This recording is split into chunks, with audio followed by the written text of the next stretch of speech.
पहले private schools में, फिर दिल्ली गवर्नमेंट स्कूल्स, फिर अब आप दिल्ली विश्वविद्यालय में कार्यरत हैं। तो सुप्रीम कोर्ट ने जो अभी आदेश दिया है कि सभी शिक्षकगणों को टेट का एग्ज़ाम क्लियर करना आवश्यक है, तो इसके बारे में आपका क्या कहना है? देखिए, अभी हाल ही में सुप्रीम कोर्ट ने यह डिसीजन दिया है कि टेट परीक्षा यानी टीचर्स एलिजिबिलिटी टेस्ट न केवल नए शिक्षकों को जो अब नौकरी ज्वाइन करेंगे उन्हें पास करना होगा, बल्कि जो एग्जिस्टिंग टीचर्स हैं, चाहे वो 10 साल 20 साल से पढ़ा रहे हैं, उन्हें भी पास करना होगा। और जिसके लिए 2 वर्ष का समय सुप्रीम कोर्ट ने दिया है। अगर वे 2 वर्ष में परीक्षा पास नहीं कर पाते हैं तो उन्हें अपनी जॉब छोड़नी पड़ सकती है। और साथ ही जिनकी उम्र 55 वर्ष यानी कि जिनकी जॉब के केवल 5 वर्ष रह गए हैं, उनको इससे छूट दी गई है। लेकिन इन 5 वर्षों में यदि उनकी पदोन्नति ड्यू है, प्रमोशन, तो वे प्रमोशन क्लेम नहीं कर सकते हैं। अब ये जो डिसीजन सुप्रीम कोर्ट ने दिया है, यह शिक्षा की गुणवत्ता में सुधार के लिए एक उठाया गया कदम माना जा रहा है।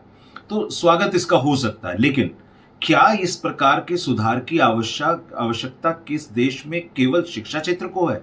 क्या न्यायपालिका को इसकी आवश्यकता नहीं है? हम जानते हैं कि न्यायपालिका की इस देश के अंदर क्या स्थिति है। वहां पर जजेस को कितनी नॉलेज है सब चीजों के, नियम और संविधान की। कई बार सुप्रीम कोर्ट जो डिस्ट्रिक्ट कोर्ट हैं या जो स्टेट के जो कोर्ट हैं, हाई कोर्ट्स हैं, उनके जजेस को वह डांट चुका है कि आप ठीक सोच समझकर देखकर निर्णय लें। तो क्या उनकी कोई परीक्षा की आवश्यकता नहीं है?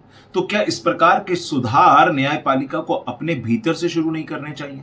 और केवल न्यायपालिका क्यों, क्या इस प्रकार के सुधारों की आवश्यकता देश के अंदर उन नेताओं को उस परीक्षा की आवश्यकता नहीं है क्या जो देश चलाते हैं?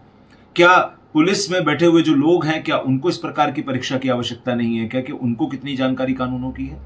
तो सभी क्षेत्रों में इस प्रकार के सुधार की आवश्यकता है, तो नियम सिर्फ किसी एक क्षेत्र के लिए ही क्यों बने? दूसरा, यहां पर सुप्रीम कोर्ट ने यह परीक्षा की अनिवार्यता से जो अल्पसंख्यक संस्थान है उनको छूट दे दी है।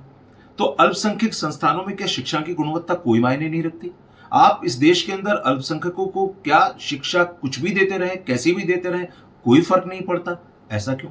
तो यह वास्तव में जो निर्णय है, इसके ऊपर विचार इस प्रकार से होना चाहिए कि यह सभी क्षेत्रों पर समान रूप से लागू किया जाए और सभी प्रकार के स्कूलों पर लागू किया जाए, यदि स्कूलों में लागू करना है तो।